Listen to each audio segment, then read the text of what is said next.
So angeless, so precious, I see the heart in all my life when you are guarding Selamat malam, Bapak Ibu, teman-teman. Shalom, shalom. Ada sukacita semua.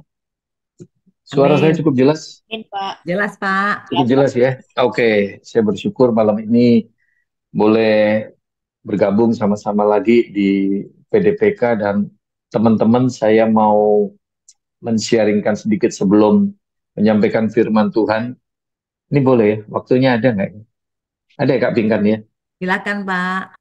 Oke, jadi bersyukur karena anugerah Tuhan kemarin tanggal 5 Januari saya sudah jalanin operasi kaki yang ketujuh sudah.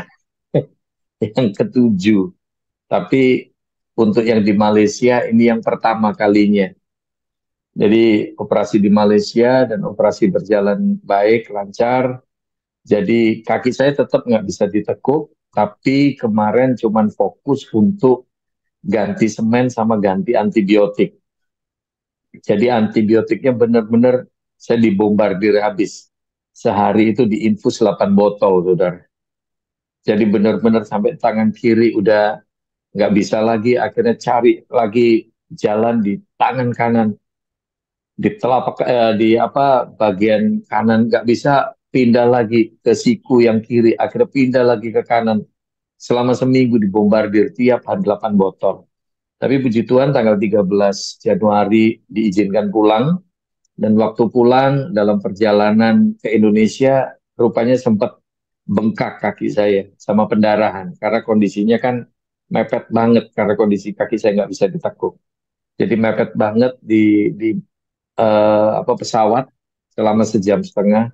Jadi akhirnya bengkak dan rembes. Tapi puji Tuhan, tanggal 21 kemarin, rupanya sudah nggak rembes lagi, sudah kering. Dan masih sedikit bengkak. Tapi akhirnya hari Jumat lalu sudah dicopot staplesnya. Jadi bukan dijahit teman-teman, tapi di staples. Saya juga baru tahu pertama kalinya ini. Kenapa di staples? Karena ini golongan luka yang gede. Jadi kalau dijahit takutnya nanti jebol lagi jahitannya. Jadi dokter di staples itu sama dokter 64 staples, nggak kepalang tanggung itu. Puji Tuhan hari Jumat kemarin sudah dicopot staplesnya di Siloam Karawaci dan lukanya sekarang sudah kering. Tolong bantu doa Bapak Ibu, teman-teman semua, tolong bantu doa perjuangan saya terakhir tanggal 27 Februari nanti akan jalani operasi lagi yang ke-8. Berharap ini udah yang terakhir deh ini. Masa hampir 3 tahun 8 kali operasi saudara cuman untuk urusan jatuh dari motor. Tapi apapun yang terjadi, kita mesti tetap bersyukur. Apapun yang terjadi, kita mesti tetap berkata, Tuhan itu baik, saudara. Tolong bantu doa, tanggal 27 Februari nanti, supaya operasi berjalan baik, lancar. Tuhan kasih hikmat sama dokter, tim, maupun seluruh peralatan yang dipakai. Juga biaya yang dibutuhkan, supaya Tuhan sediakan semuanya. Karena biaya yang dibutuhkan nggak kecil, dan menurut logika saya dari awal, dengan 2 kali operasi di Malaysia ini, menurut logika saya rasanya mustahil. Gak mungkin aja dalam waktu 2 bulan saya punya uang segitu. Tapi ternyata operasi pertama Tuhan cukupin, ntar operasi kedua yakin dan percaya bahwa Tuhan pasti cukupkan, saudara. Tuhan pasti cukupkan. Oke, tolong selipkan di dalam doa saudara sekalian. Oke, yuk sama-sama kita buka satu bagian firman Tuhan. Kita lihat di dalam 1 Timotius pasal 6 ayat 7 sampai ayat yang ke-10. 1 Timotius pasal 6 ayat 7 sampai dengan ayat yang ke-10. Saya waktu dikasih tema ini, saudara, saya pikir ini bicara tentang perselingkuhan atau perzinahan. Apa? Karena judulnya Cinta Terlarang begitu ya. Waduh, takutnya jangan sampai kita jatuh dalam dosa jadi pelakor, saudara.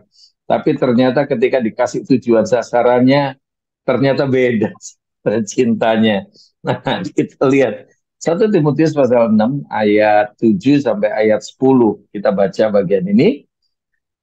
Sebab kita tidak membawa sesuatu apa ke dalam dunia dan kita pun tidak dapat membawa apa-apa keluar. Asal ada makanan dan pakaian cukuplah. Tetapi mereka yang ingin kaya terjatuh ke dalam pencobaan, ke dalam jerat dan ke dalam berbagai-bagai nafsu yang hampa dan yang mencelakakan, yang menenggelamkan manusia ke dalam keruntuhan dan kebinasaan. Karena akar segala kejahatan ialah cinta uang, sebab oleh memburu uanglah beberapa orang telah menyimpang dari iman dan menyiksa dirinya dengan berbagai-bagai duka. Nah, saudara, bicara tentang cinta terlarang dalam tema ini rupanya bicara tentang cinta akan uang. Saudara, kalau bicara uang, saya yakin dan percaya uang itu sifatnya netral.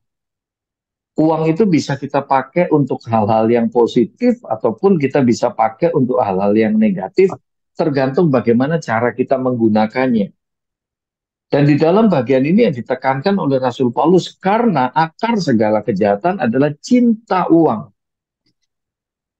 Jadi cinta uang ini yang sangat berbahaya, saudara. Jadi masalah motivasi kita, keserakahan yang timbul dan lain sebagainya, orang nggak puas dengan gajinya sampai korup dan lain sebagainya, orang nipu sana nipu sini, karena apa? Akarnya itu cinta uang ini. Perkara sepele aja, nggak usah sampai yang korup segala macem deh. Tapi masalah yang sepele aja. Kita anak-anak Tuhan, kita punya income tiap bulan.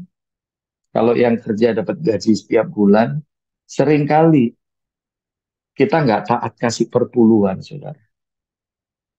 Bukannya nggak bisa kasih, tapi masalahnya Pak, kita nggak rela kasih seringkali. Itu kembali lagi, itu bicara tentang cinta uang. Nah, saudara, saya nggak akan khotbah terlalu panjang lebar. Melalui bagian ini ada 4 hal. Cara pandang kita yang salah. Dan nanti kita akan lihat ada 3 hal. Cara pandang yang benar bagaimana kita memandang tentang harta atau keuangan yang Tuhan percayakan kepada kita. 4 hal yang salah itu apa saja, saudara? Yang pertama, coba kita lihat slide yang ada situ. Ini yang pertama, saudara.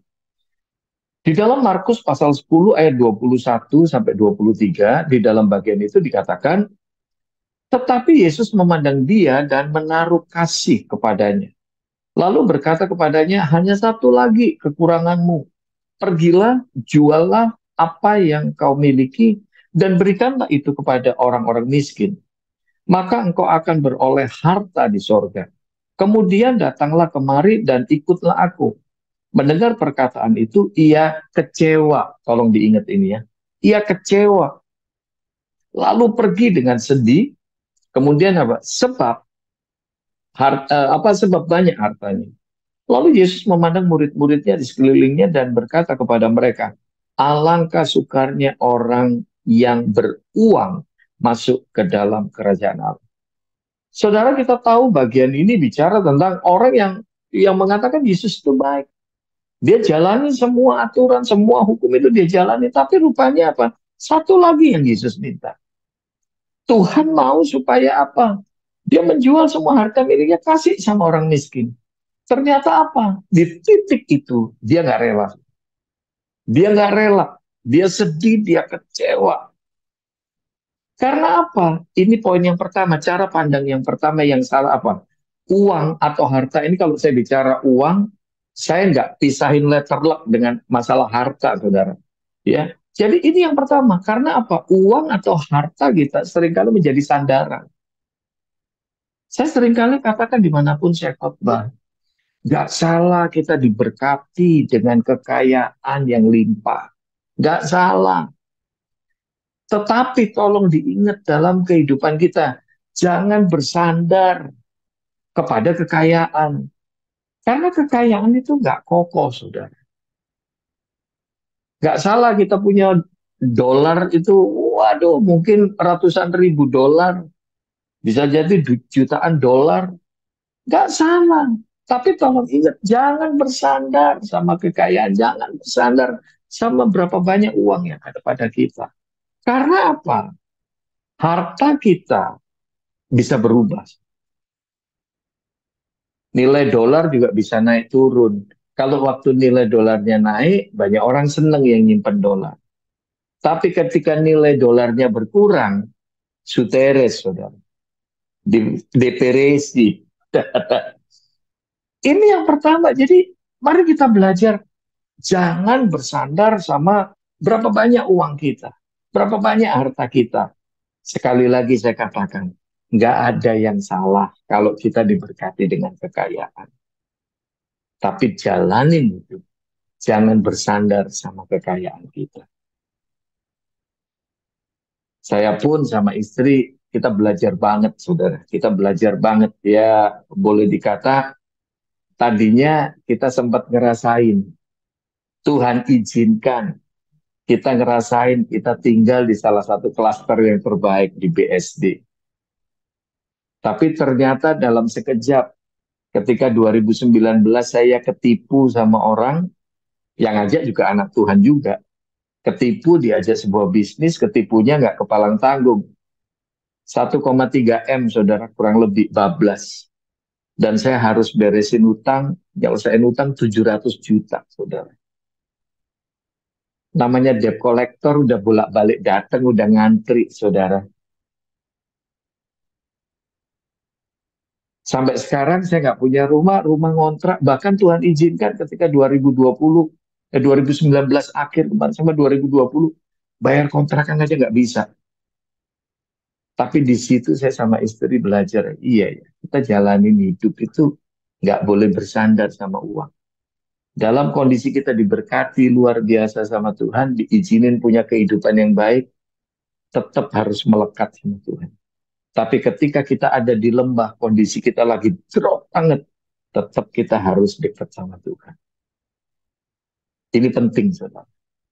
Karena kalau seumpama nggak sedikit orang ketika hartanya habis, keuangannya drop, akhirnya apa? Lari dari Tuhan. Bapak Ibu Saudara, ini yang pertama, jangan jadikan uang itu sandaran dalam hidup kita.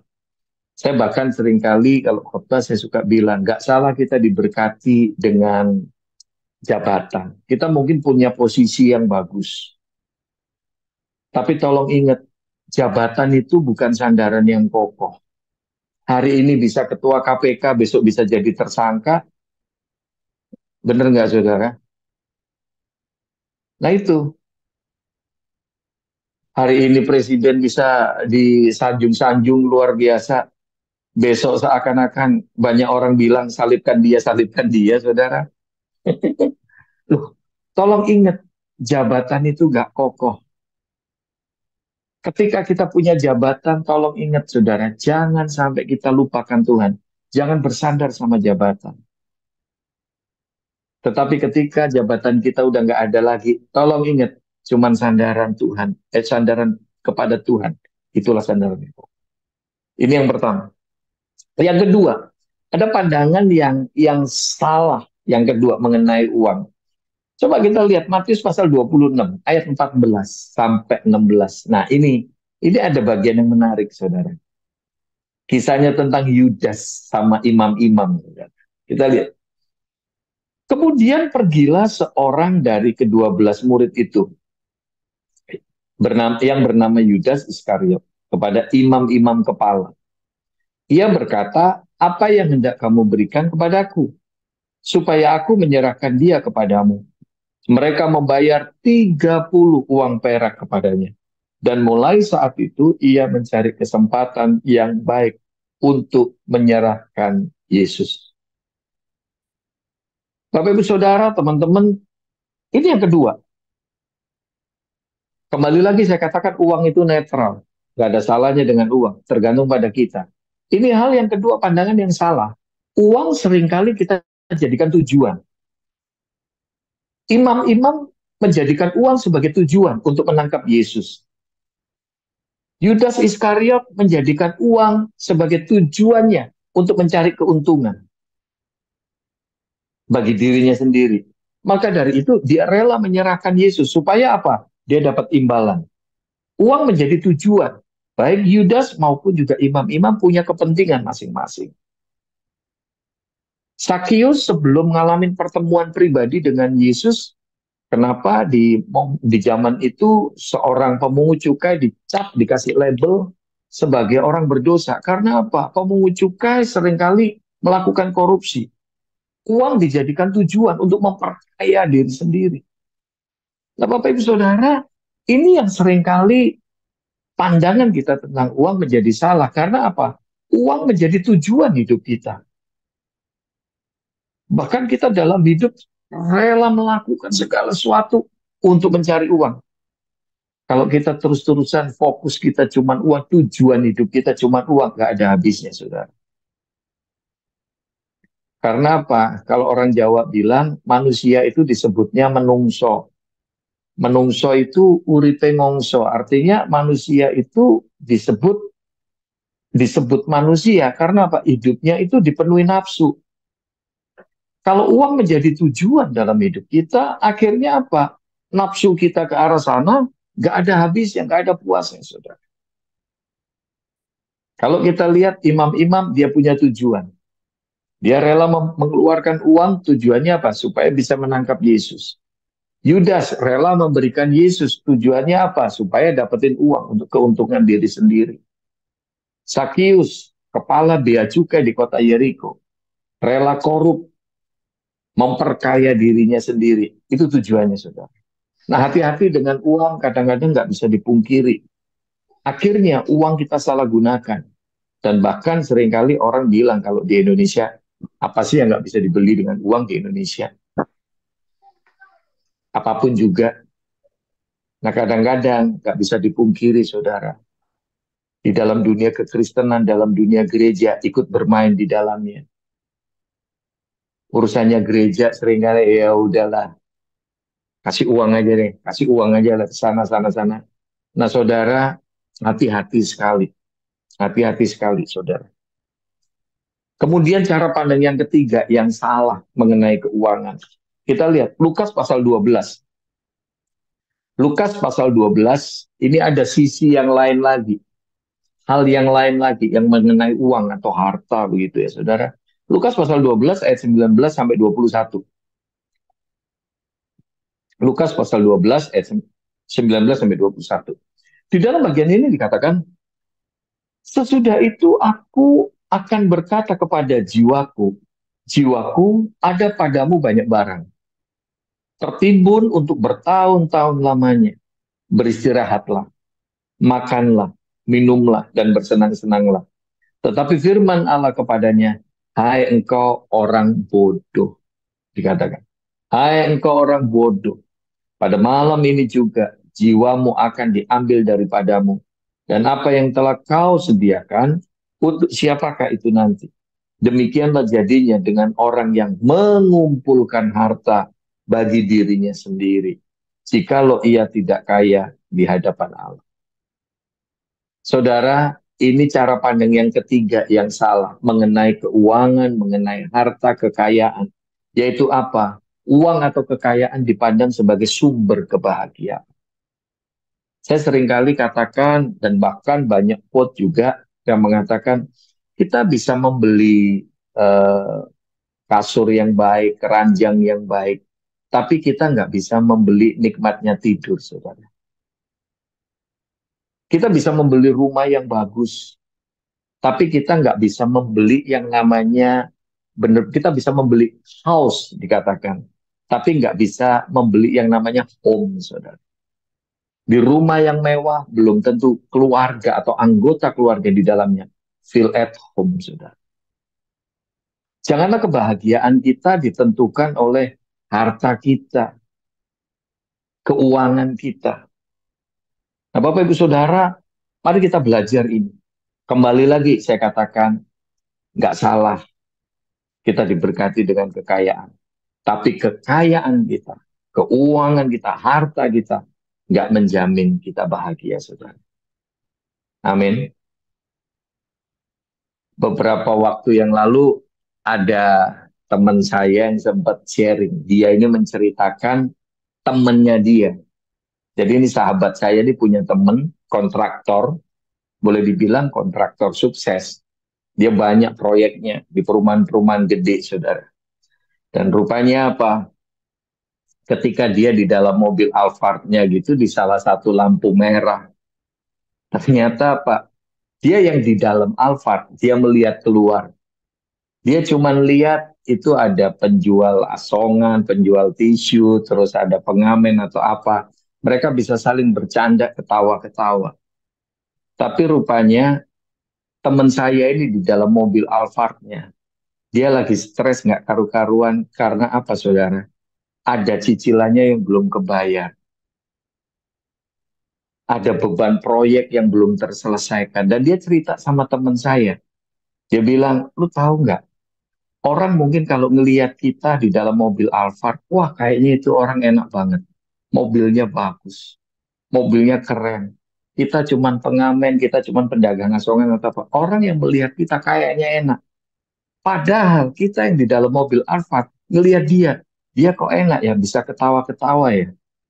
Padahal gue di dalam mobil Alphard, gue lagi stres banget. Cicilan gue belum kelar, proyek gue ini nggak kelar, pembayaran ini itu masih nunggak. Nah saudara, kadang-kadang kita melihat cuma dari luarnya. Mari kita belajar, harta kekayaan kita nggak menjamin kebahagiaan kita. Amin. Ini penting saudara. Mari kita belajar juga di dalam keluarga kita, ciptakan suasana yang bahagia. Bukan berarti, wah mesti kaya baru bisa bahagia. No. Apapun keadaan kita, mari kita belajar tetap happy. Tetap happy. Amin. Saya pun juga bersyukur sama istri, boleh dikatakan kita 4 tahun, iya hampir 5 tahun ya. Dari mulai 2019, pertengahan kemarin kita ngalamin badai yang luar biasa banget. Ngalamin yang ketipu seperti itu, kehilangan seperti itu, ngalamin COVID segala macam, semua jadwal khotbah di cancel 2021, ngalamin kecelakaan, sampai udah 7 kali operasi seperti ini. Tapi yang saya bersyukur bahwa saya sama istri saya berantem juga nggak pernah saudara. Sama anak-anak kita bisa tetap happy sekali. Kadang kalau semua ada waktu kosong, saya ajak mereka, yuk kita ngeropang yuk. Kayak malam minggu kemarin saya ajak mereka untuk bareng-bareng ngeropang. Nggak harus mahal saudara. Cuman di roti panggang langganan kita. Kita nongkrong udah, wah makan sana sini, minum sana sini. Paling-paling cuma 200.000. Tapi kita nikmati bisa ngobrol dan lain sebagainya. Bapak Ibu Saudara, apapun keadaan kita, mari kita belajar. Bahagia itu bukan bergantung sesuatu yang di luar. Tapi bahagia itu bergantung pada apa yang di dalam. Di hati dan pikiran kita. Amin. Kebahagiaan kita jangan ditentukan pada sesuatu yang di luar kita.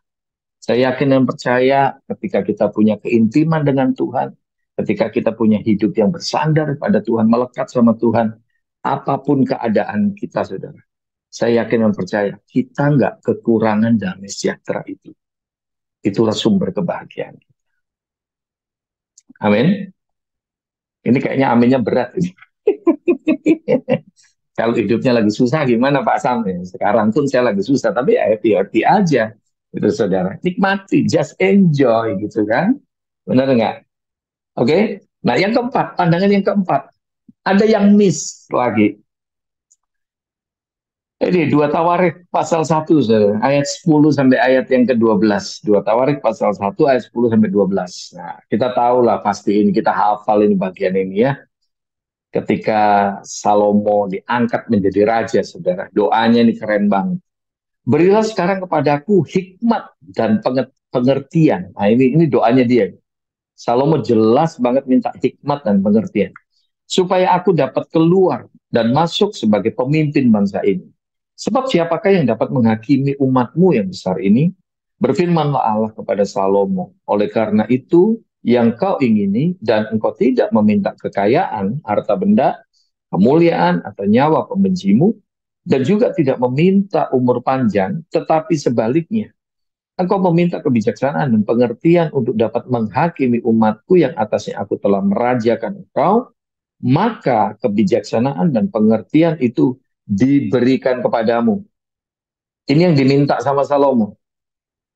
Kebijaksanaan dan pengertian itu diberikan kepadamu. Nah, ada bonusnya. Saudara tolong ingat. Nggak cuman Toyota, Honda, atau produk mobil lain yang ada bonus-bonus, saudara. Lebih lagi bonus akhir tahun. Tuhan itu juga penuh dengan bonus.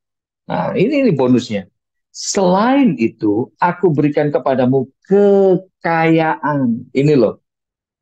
Kekayaan, harta benda, dan kemuliaan sebagaimana belum pernah ada pada raja-raja sebelum engkau, dan tidak akan ada pada raja-raja sesudah engkau. Saudara, ini yang keempat, yang perlu kita sadari. Cara pandang kita mengenai uang, mengenai kekayaan. Ini yang keempat, tolong ingat.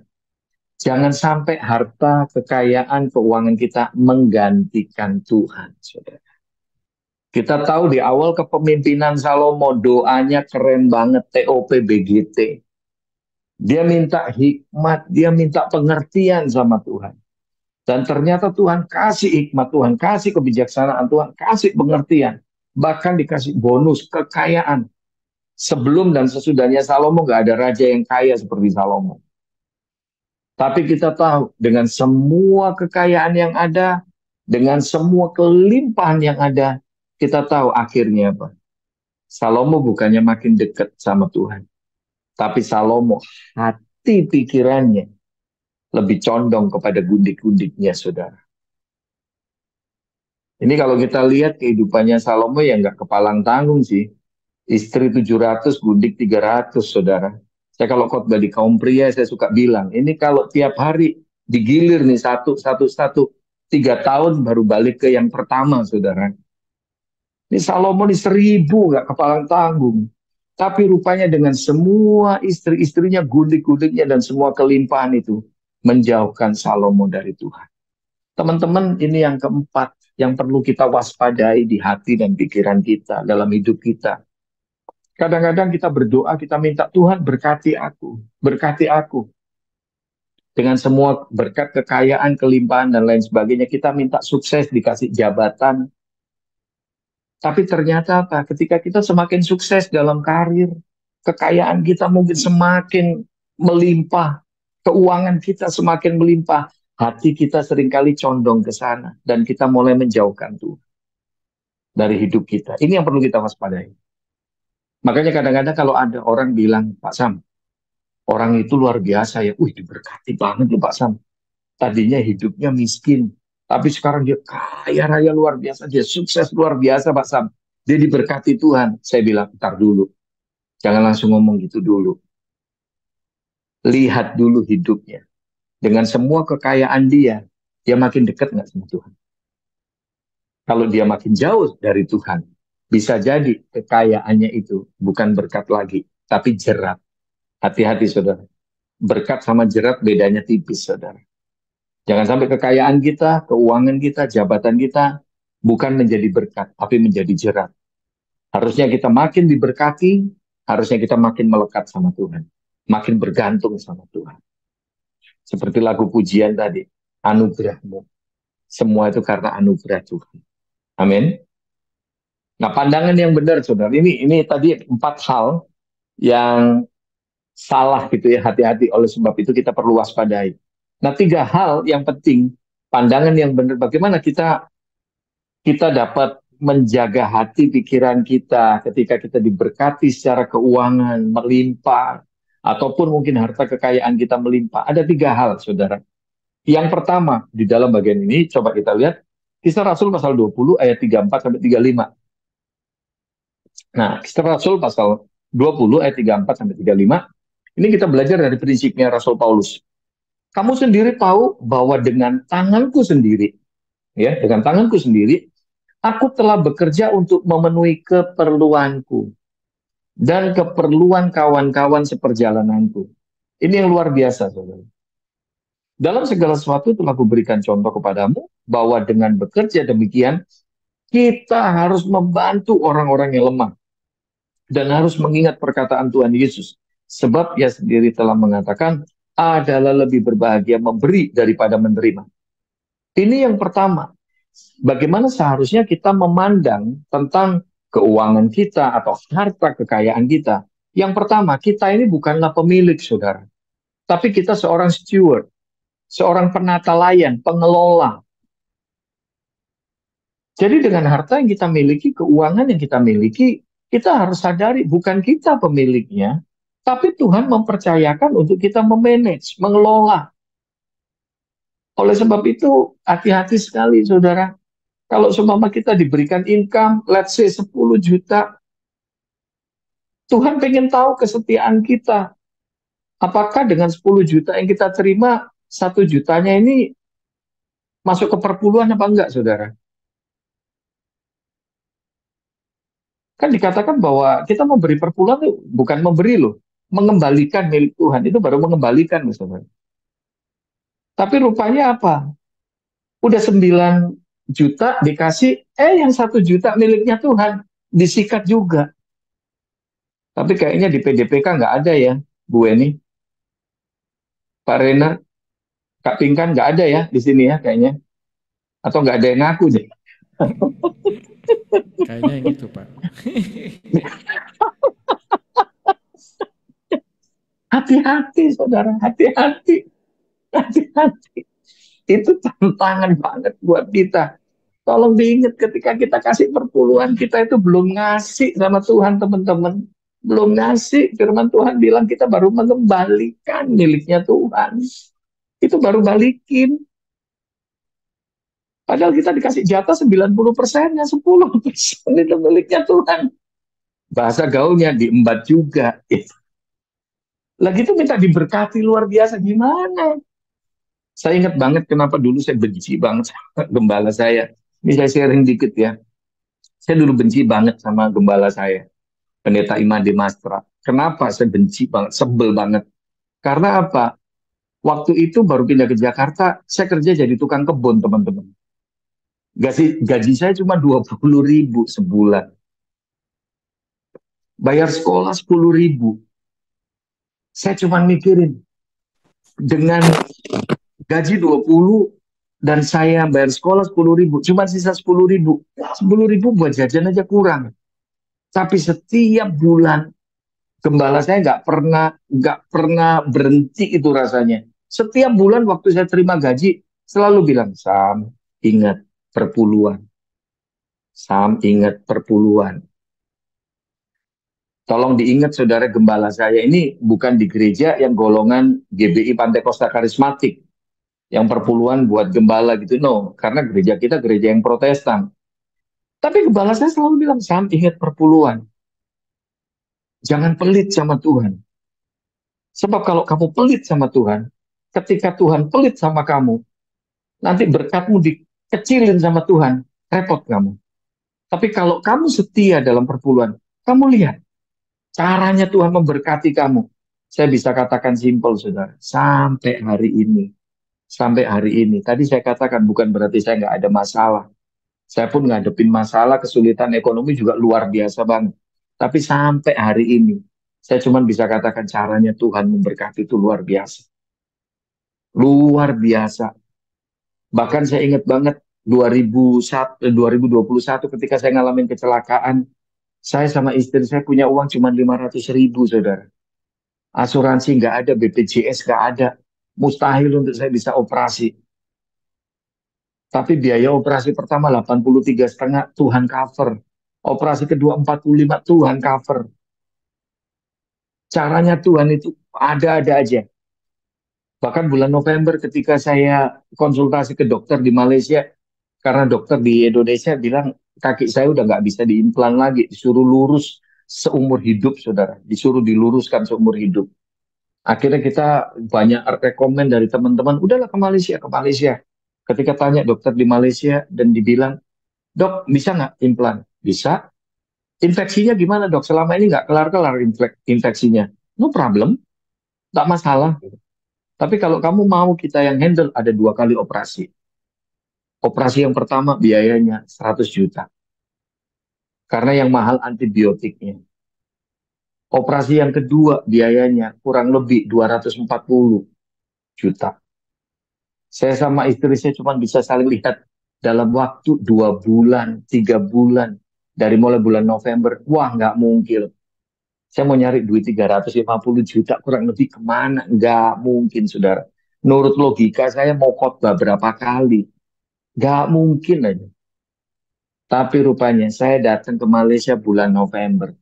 Bulan Desember minggu ketiga, saudara, ajaibnya Tuhan.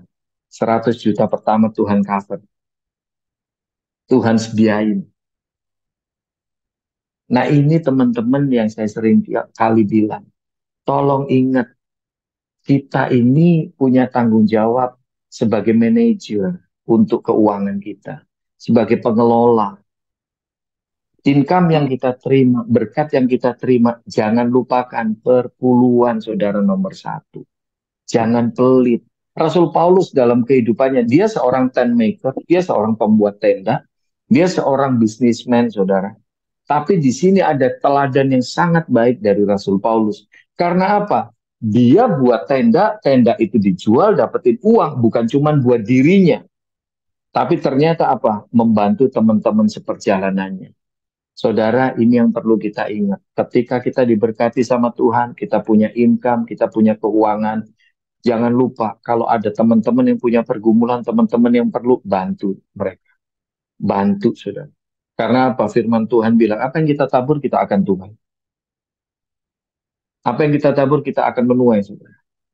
Mungkin orang yang bersangkutan nggak bisa balaskan ke kita. Tapi Tuhan tahu bagaimana membalaskannya. Bisa jadi lewat orang lain. Di kesempatan yang lain, Tuhan bisa kembalikan itu. Tuhan bisa tolong kita. Saudara, kita sebagai pengelola. Maka dari itu, saya bisa sampai seperti ini juga karena ada anak-anak Tuhan yang membiayai saya kuliah. Maka dari itu, saya sama istri sampai detik ini. Dari income kita, selain perpuluhan, kita juga sisihkan sekian persen lagi, saudara.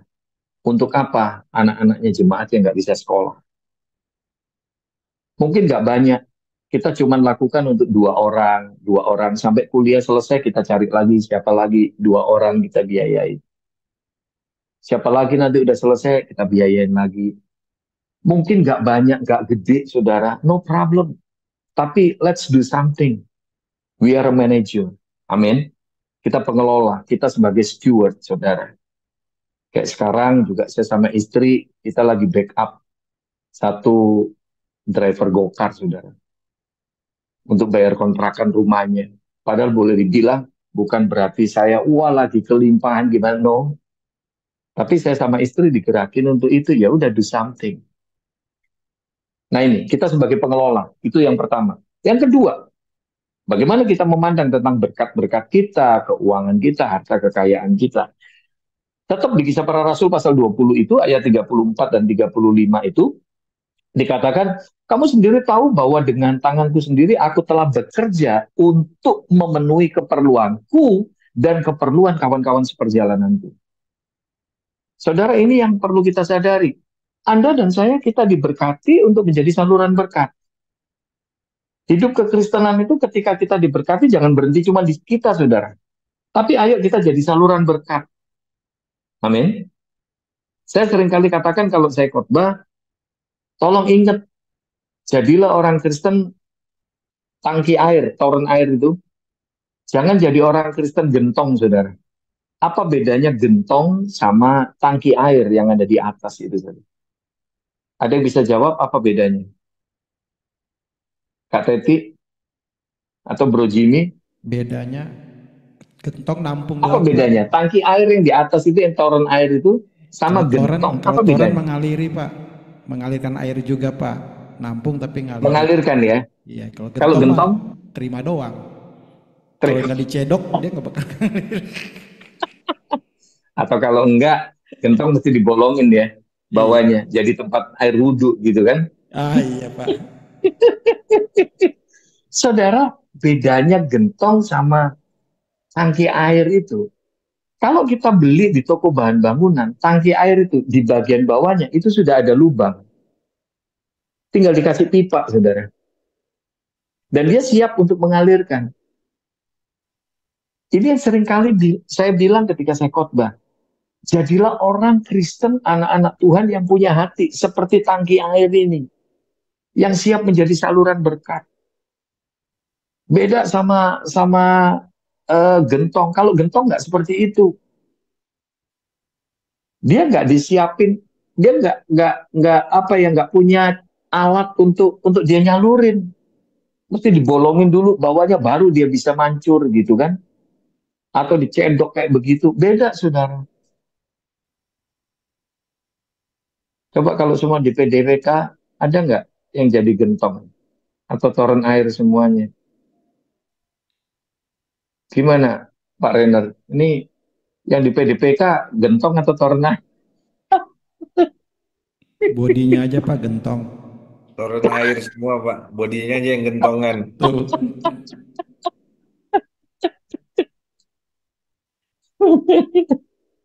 Nah, ini yang perlu kita sadari sama-sama, saudara.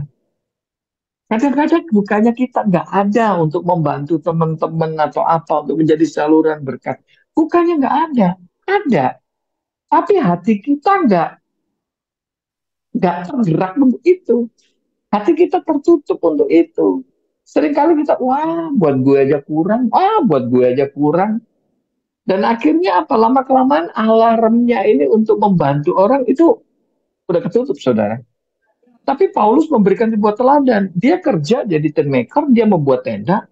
Hasilnya nggak cuma buat dia, tapi membantu teman-teman di perjalanannya. Kalau kita lihat panggilannya Abraham, dan ini sebenarnya panggilan kita. Firman Tuhan jelas sekali. Abraham dipanggil diberkati.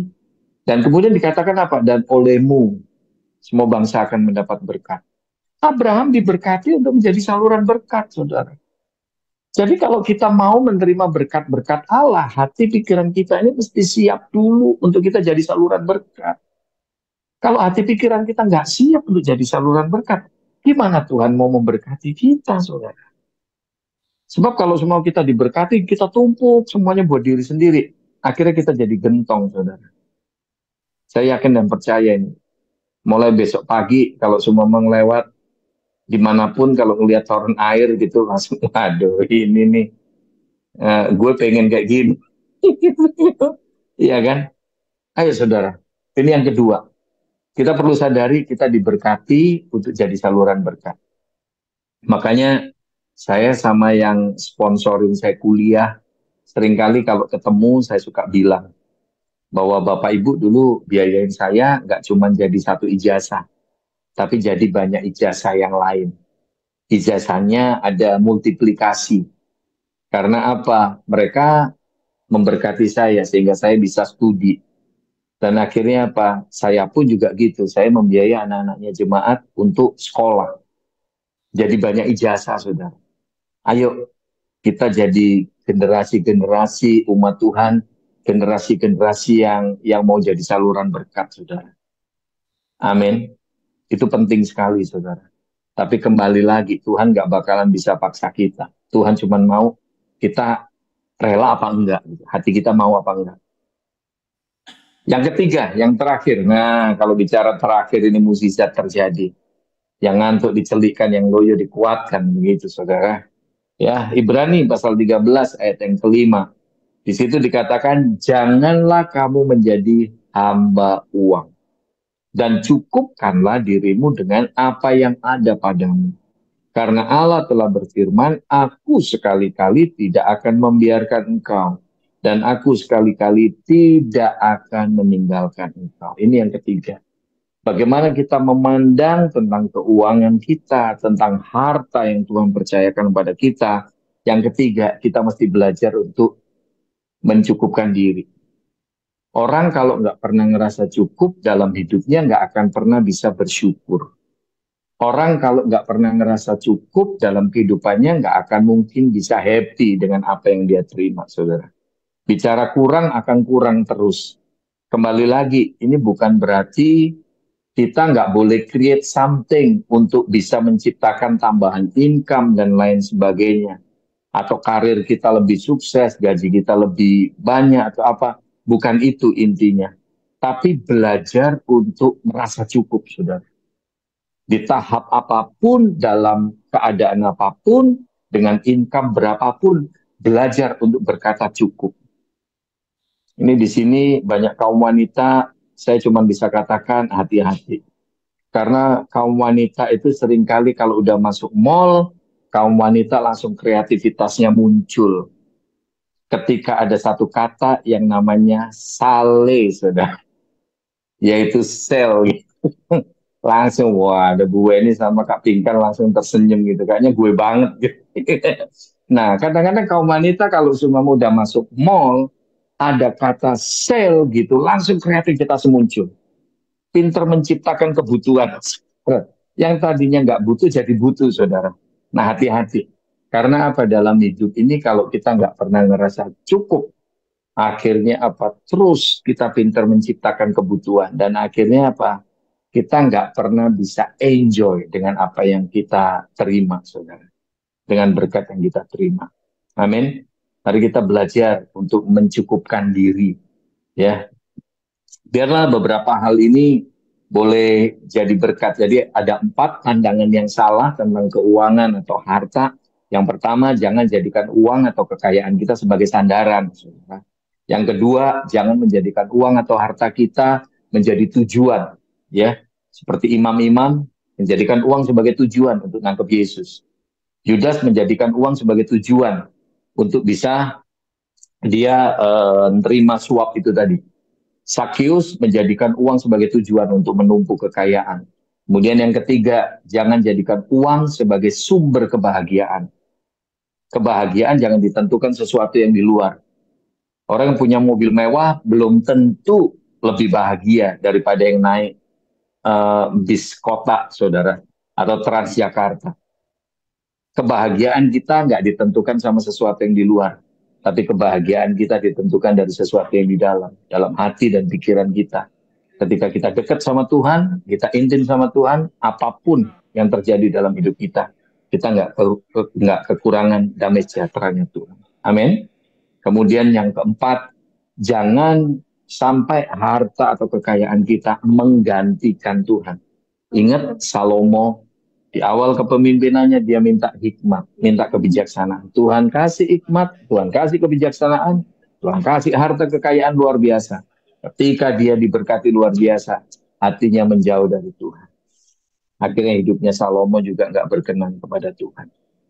Nah, saudara, hati-hati sekali. Jangan sampai yang tadinya jadi berkat, tapi malah jadi jerat, saudara, yang membawa kita jauh dari Tuhan. Nah, 3 pandangan yang harus kita miliki. Yang pertama, kita perlu sadari bahwa kita ini bukanlah owner, kita ini steward, saudara. Kita ini pengelola, kita ini manajer. Berkat yang kita terima, bagaimana kita memanage dengan baik. Amin. Kemudian yang kedua, tolong kita ingat bahwa kita diberkati dengan keuangan, dengan kekayaan. Tujuan Tuhan apa? Supaya kita menjadi saluran berkat. Jadi yang vertikal sama yang horizontal nggak bisa dipisah. Tuhan memberkati Anda dan saya supaya kita jadi saluran berkat buat orang lain juga. Oke? Intinya gampang, lihat aja toren air itu saja. Iya. Dan kalau kita lihat hukum kapasitas, gentong kalau cuma kapasitasnya 100 liter, diisi lebih dari 100 liter nggak bisa, saudara. Bakalan tumpah kemana-mana. Kebuang air itu kemana-mana. Beda sama toren air. Toren air kapasitasnya 100 liter. Ketika dia menyalurkan, Anda bisa lihat kolam renang bisa penuh melalui apa? Toren air ini, saudara. Jadi kapasitas kita bisa diperbesar oleh Tuhan. Menjadi saluran berkat yang melimpah bagi banyak orang. Ketika kita rela untuk menjadi berkat bagi orang lain. Amin. Kemudian yang terakhir, kita mesti belajar apa? Mencukupkan diri. Mencukupkan diri. Jangan sampai akhirnya hidup kita dipenuhi nafsu, apapun juga kita beli, belum tentu kita pakai. Saya pernah baca satu artikel dikatakan bahwa sekitar 70% barang yang ada di gudang kita adalah barang yang nggak pernah kita pakai. Tapi kita nggak mau buang. Kita cuma simpan semuanya tumpuk di situ. Hati-hati, saudara. Hati-hati sekali. Ya. Biarlah ini boleh jadi berkat dan kekuatan buat kita semua. Mari kita tundukkan kepala. Mohon dengan hormat Pak Renes Torus untuk pimpin kita dalam doa. Mari kita berdoa. Bapa di surga, Tuhan yang baik. Malam hari ini, melalui Bapak Pendeta Samuel, Kami belajar bagaimana kami dengan uang dan harta kami. Terima kasih Bapak, bahwa yang terbaik adalah selalu mendengar kata-kata Tuhan melalui firman Tuhan yang sudah kami pelajari bersama malam hari ini. Itu semua menguatkan kami melangkah dengan benar di hadapan Tuhan, sehingga harta dan uang yang kami miliki, kami sadari itu semua milik Tuhan. Sehingga langkah-langkah yang sudah diajarkan melalui Pak Pendeta Samuel malam hari ini memberi kami pencerahan kembali untuk menjalani hidup ini dengan benar, terutama dengan uang dan harta kami. Terima kasih Bapak, biarlah firman ini hidup terus dalam kehidupan kami, dan kami mengerjakannya sepanjang hidup kami. Dalam nama Tuhan Yesus Kristus kami sudah berdoa. Amin.